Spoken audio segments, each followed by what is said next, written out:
I was 13 years old when I learned that the genetic disease I had been born with was life-shortening. At that time, most patients lived to be about 34 years old. I was diagnosed with cystic fibrosis at 6 months old. For a lot of my life, I was a healthy kid, and CF was a background note to the rest of my life. The idea that as I aged, the severity of my disease would progress and eventually take my life was a lot to digest. Like a lot of bookish teens, I turned to books for my answers. In my library's small young adult collection, there was a white wire wrap of paperbacks. Each of them was different than the other books in my library's collection. Each of them had a dramatic title and a dreamy girl on the cover.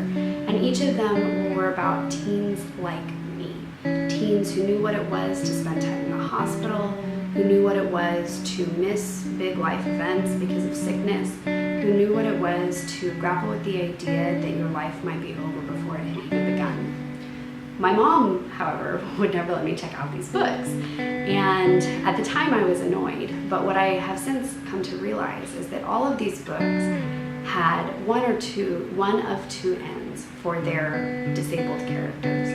They either died an inspirational death, or they were magically cured and able to find happiness only because their illness had been removed. My mom, in her wisdom, knew that as a 13-year-old struggling to come to terms with my illness, these were not the books that I needed to read. In so much of American media, both fiction and nonfiction, disabled narratives are reduced to these two options: inspirational death or magical cure.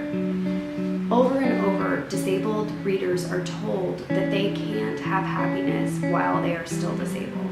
As a disabled reader, both as a kid and as an adult, that narrative is erasing and harmful, and still one that I struggle with today.